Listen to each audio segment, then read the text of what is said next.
Good morning to everyone. How are you? This is your host with my co host, Mr. DP, Derrick Pearson. Hey, buddy, how are you today? I'm good. How are you, brother? I'm good, man. Welcome, everyone, to Be Encouraged today.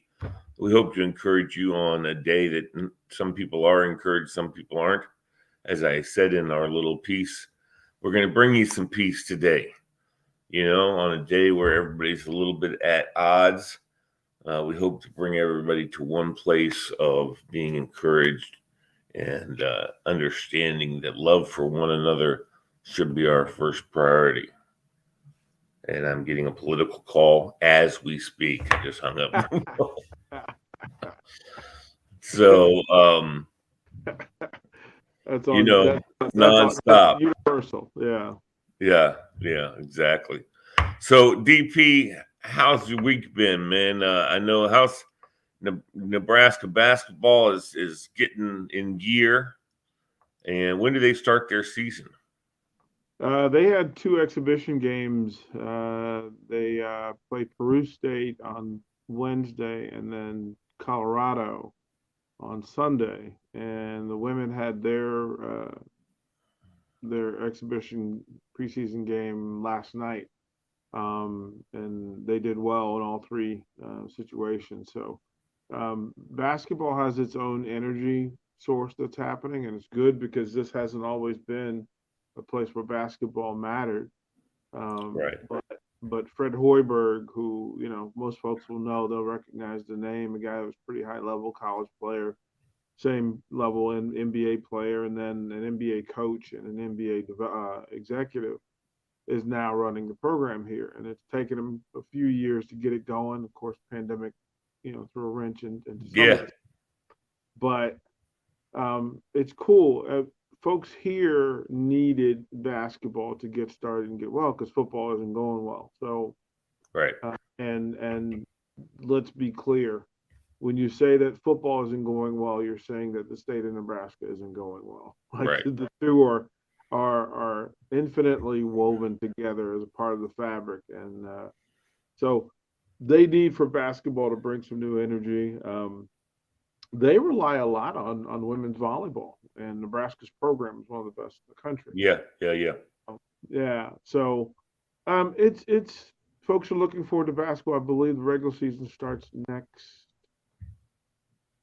on the no, it's next week, literally a week from today. They start up, and um, I've been asked to speak to the team on Thursday. So um, looking forward to it. Great bunch of kids, and kids have been around the station quite a bit. So we've been given access, and they're a likable, hardworking group. So you know, when you're cheering for great people, it's much easier to cheer.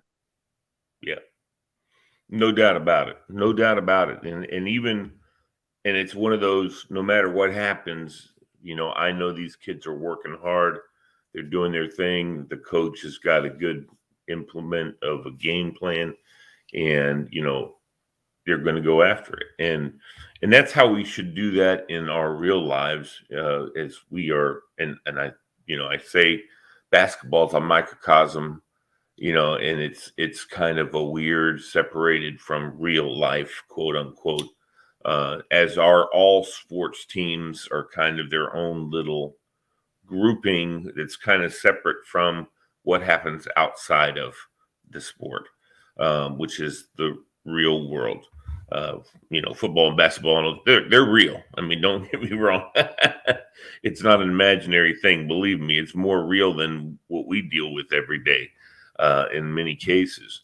But when we look as people, I know one of the things that you're so good at is speaking to the now, and that's one of the things that we have to be in the present, uh, in our daily lives, or we kind of lose track of what we kind of lose track of where we're headed.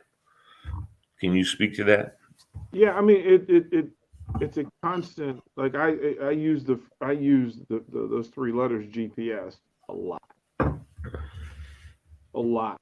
And it's a general reminder to purpose and service, right? So I keep it like GPS. People think of as how you maneuver, but Right.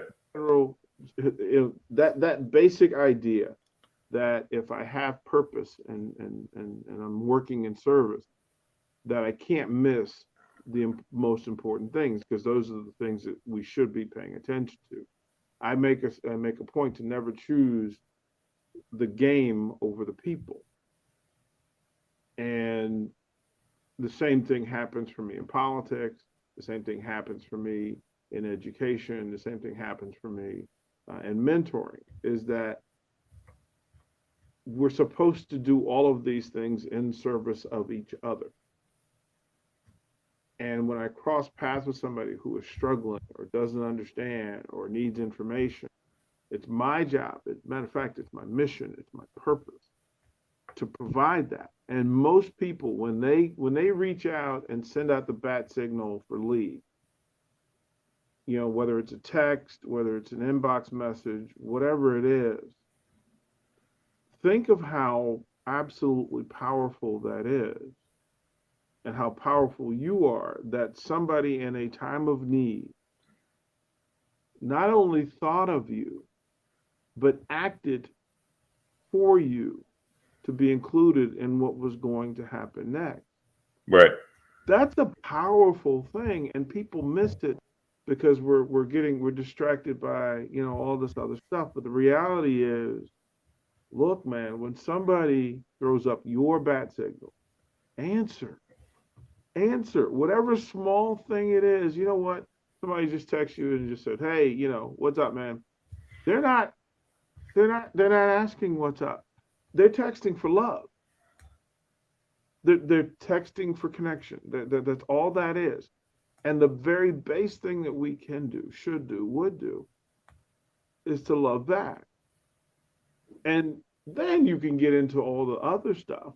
But then remember that love first, which is the text, which is the reach out, the bat signal. Love last, which is no matter what's said in between, you go back to why you texted and received the text in the first place. And in That's between, right. You leave them with love. yeah, you constantly remember that, look, we can disagree and still love.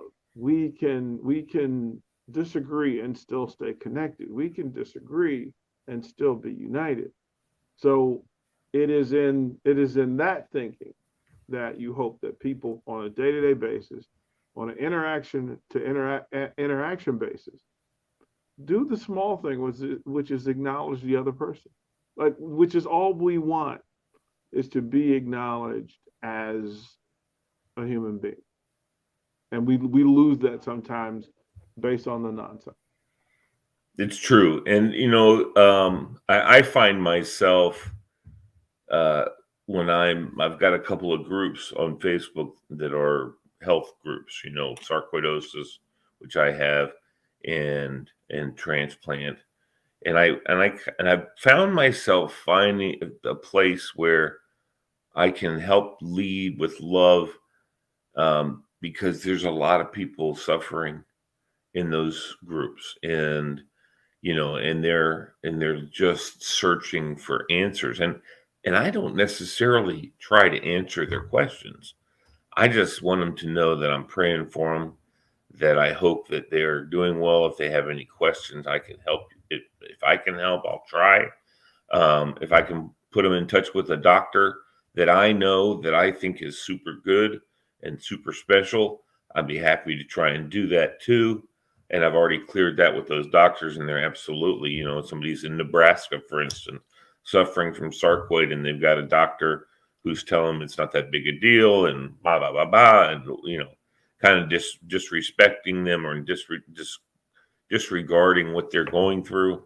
I tell them, step away and go to Lincoln, and go to the hospital there and find out what's going on, and or whatever. I mean, they need to go somewhere other than, and forgive me here, I don't mean this to anybody that's going to hear, but some podunk doctor that's out in the sticks who doesn't keep track of what the latest trends are and what the latest things are going on. You have to take care of yourself.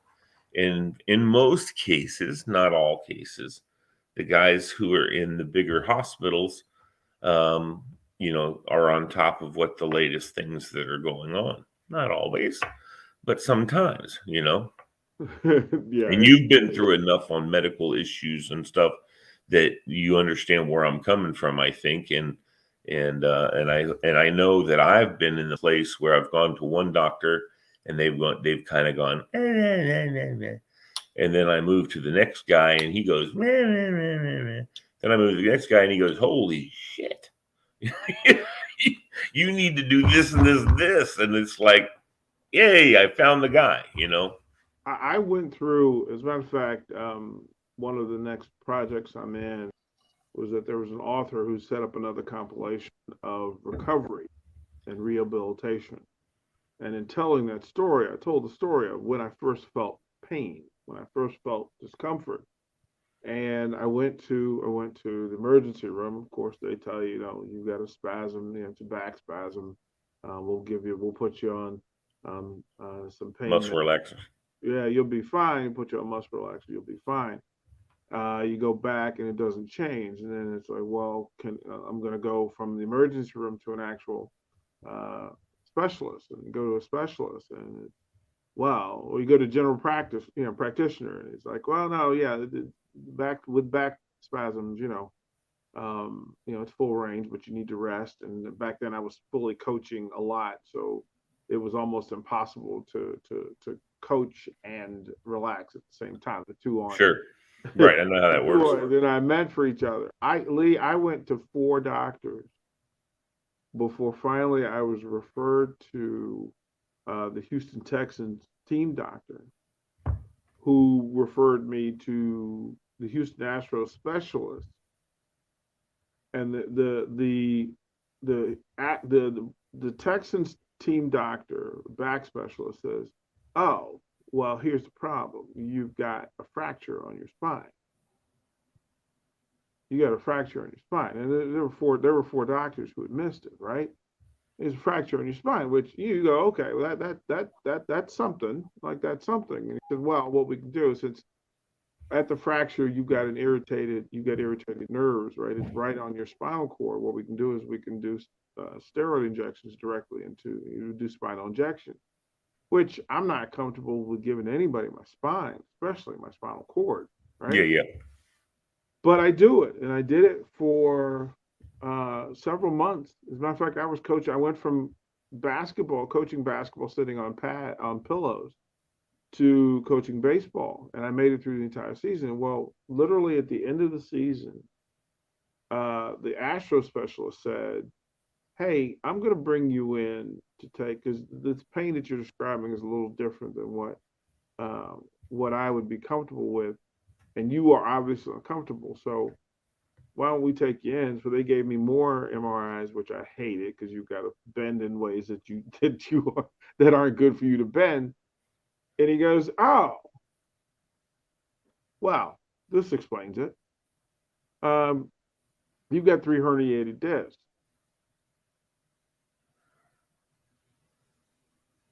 All those misses along the way of doctors who were protecting themselves, not paying attention, or at least not diving deep enough to find out The treating symptoms. Right, you're dealing with symptoms, but you're not dealing with the cause. Yes. And finally, to get it through this thing. So it took 5 physicians, specialists, high level, before you got to a specialist who actually recognized what it was. It's that thing of people telling you, "Hey, Lee, I don't feel well," and they're like, "You'll be fine." Right. Lee, I'm really not feeling well. You'll be fine. Lee, it's just, I'm just telling you, I don't feel well. And then you go, okay, talk to me about what this is. Like, what are you feeling? Yeah, but that should have been the first thing I did. It should be, but we're conditioned to not be present. We like space. We create space. And it's become far too comfortable for in an instant world, in a microwave world, in a text world, in a social media world. We have Here, allowed take these. Here, take ourselves, these, and yeah, and to be able to say, "Hey, I did something for you. Like I listened, and then I gave you something for the pain, but I'm not fixing things. You're not resolving things."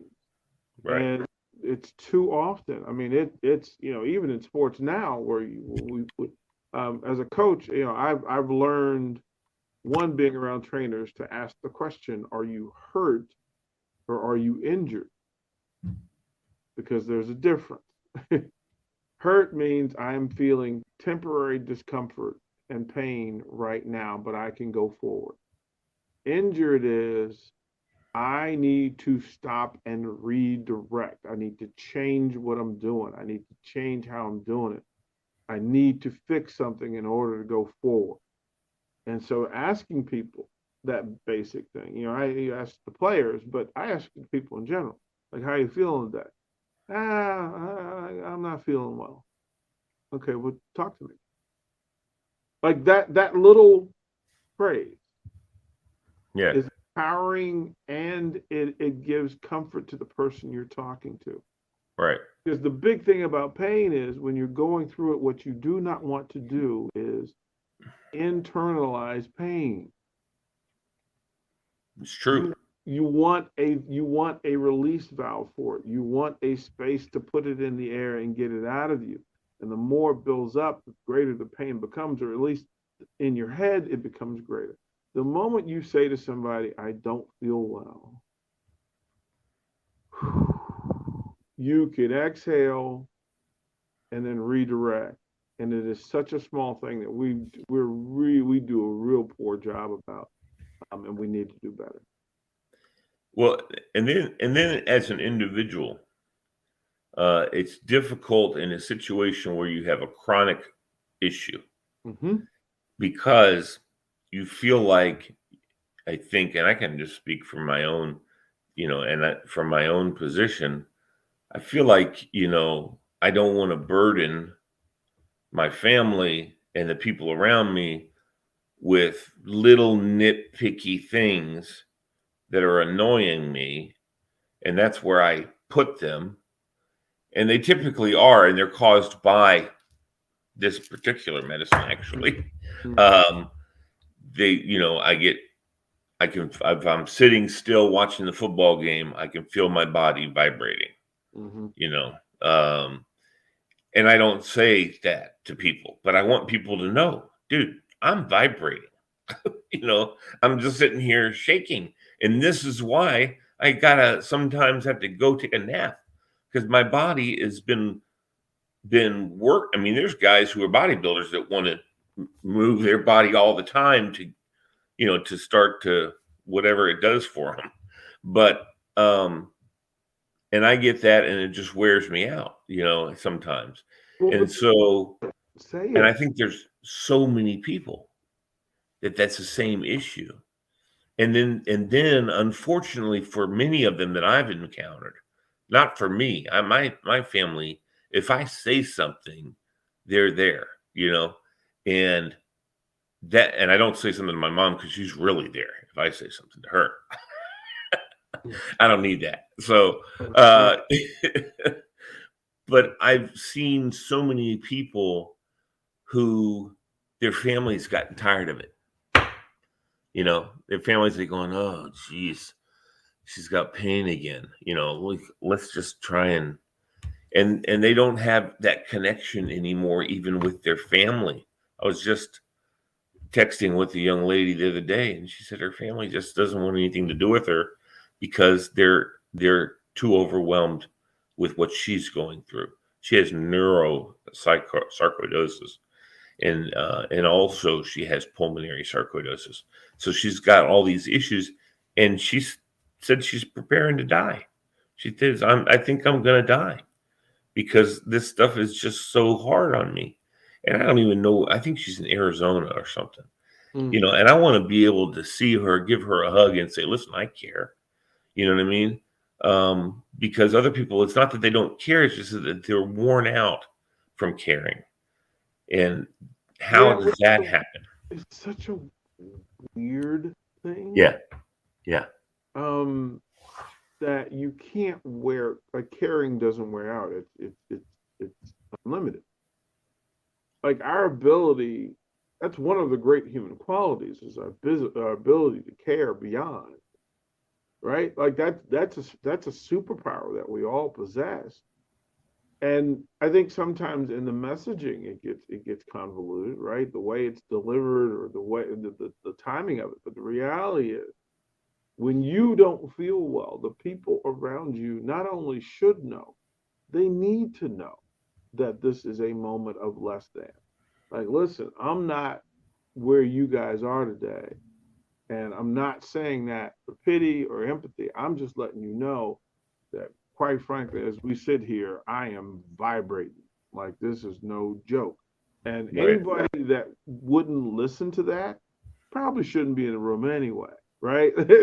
Right? Like, 'cause they're letting you know early, oh, I'm not that dude. Like, I ain't got, I don't have that for you. And you need to know that as well, right? And they need to know that about right, themselves because people will walk around in this air that, well, I don't get sick. Oh, but you will, and you should treat people as you would want to be treated, as you're going to want to be treated, because you are going to go through it. We are all going through it. And when you go through it, and again, I have that empath thing where if you aren't feeling well, no matter where you are, if I care about you and you aren't feeling well, I probably know it before you say it. same here. Like I Yeah, probably know and I feel it and I carry it and it's just a wave. So when it's as you were saying earlier, when this country is at odds, I feel it more heavily than most. And I'm telling people, okay, can we change the frequency? Can we change the vibrancy? Can we get to positive? Because this wave of negativity is weighing on me. And yeah, I'm fine. I'm aware of it. But ooh wee, man, can we change the frequency a little bit so we can get back to positive? And that's usually a love thing. That's usually a love thing. yeah, yeah, yeah. And I think what it comes down to when you talk about these people that seemingly don't care, I think that they do. I think it's innate in us, but they've got an override, which is cause, and they don't have that servant's heart, um, and they don't, and they're more self-centered. Actually, they've got the ego thing going that they have to take care of themselves. They don't have time to take care of other people.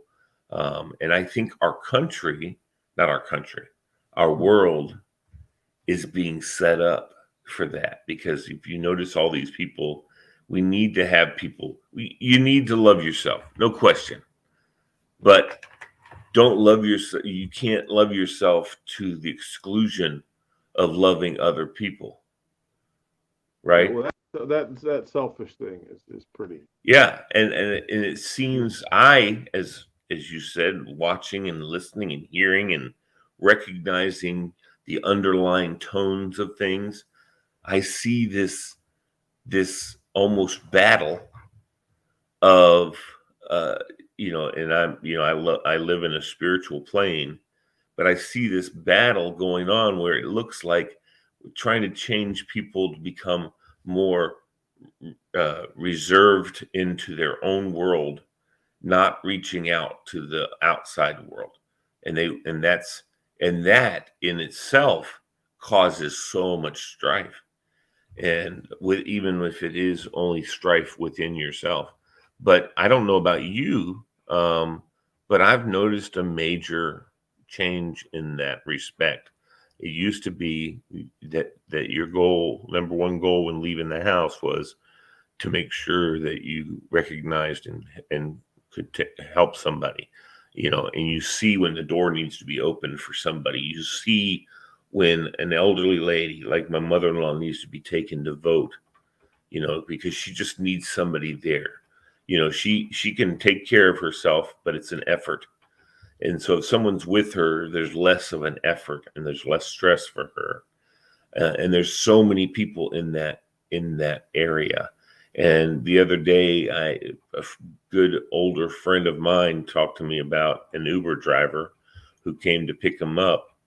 And when he was pulling up, he saw he's kind of having struggle getting to the car. And he jumped out of the car and ran around, opened the door for him, and helped him get into the car. And it was just one of those things where the guy just had, not only was he making money, trying to make money to make ends meet or whatever in driving the Uber, but he definitely wanted to make a connection with whoever he had in his car. And that's something that we don't see enough of that anymore. But we're seeing, I think, more of it now. It's coming back around. And I think Well, it's us though. It's people. It's positive living people who continually want to reset the gauge for what's acceptable or not. Like that's literally our job, is to yeah, give example of and be a constant reminder to do better at those things. To do better at those things. Like it's important. It's extremely important. So I kudos and bravo to the people who constantly uh, move the needle to better. That's what I said. Love out loud is not just an action thing, a yeah. specific thing. It is a reminder and a call to reset, to constantly say, hey, listen, a little bit of love here, a little bit of love here. Like that's what it's there for. Love out loud means not only seeing something good and saying something good, Doing it. but actually doing it enough that it becomes the norm and quite frankly expected. It's kind of cliche, but love is a verb. It's not anything but a verb, and it means love. Go and love. It doesn't just, anyway, you know what I'm talking about. Well, it was funny too because when I was speaking to a group a couple of weeks ago and we, it was 45 minutes of love talk. It was 45 minutes of love talk. And then finally, at at about the 38-minute mark, a young lady raises her hand and she said, "I can feel your spirituality." And it just hit me that as a child, I was taught that God is love. And she just smiled. And she said, because all this time you've been talking about being godly. Being lovely is being godly. Amen. And she goes, but I love the way that you allowed me to reach that point in the conversation where through my own journey, I connected love and God as a thing. So when you say that we should love out loud, you're saying that we should be godly out loud. When we see something good, we should speak to love of it. We should say it because it's a creation that we should. And there are people that will not be comfortable in using God in that way, right? And speaking to God that way. And that's okay Hmm. because in saying love, and acting in love, they are acknowledging that there's something greater than the single person in the accumulation of the two people. And that's the beauty of it through all. So, yes, continually love out loud. Well, we're almost out of time. I'll leave you with this. I remember a pastor, a youth pastor, or somebody, I don't know who it was, may have been on TV, but they said, look at the Beatitudes. And where it says, love is patient and kind, love is not deceitful, love is, put God in each of those places, and you can see who He is. You take love and you flip it and you put God in the place of love, and you can read the Beatitudes and you can see exactly who God is. Right? So I Right on invite the you nose. guys to go find the Beatitudes. I'm sorry that I can't chapter and verse you where they are. You don't have Um, to. You don't have to, brother. You don't have to. They know. just put in Beatitudes and then go in and read each one and substitute love for God. And, you know, and God is good, God is kind, God is everything. But anyway, that's enough for us today. Be encouraged today, people, and vote your conscience and vote your heart. And that's all anybody can do. Thank you, my good friend Derrick Pearson. Go Huskers! I saw a kid for Halloween. Kid was wearing a here in Virginia was wearing a Cornhusker football uniform for his thing, and I said, "All right, all right, all right, all right." They're everywhere. I know it, man. All right, take care, friend. Be good. See Bye. you,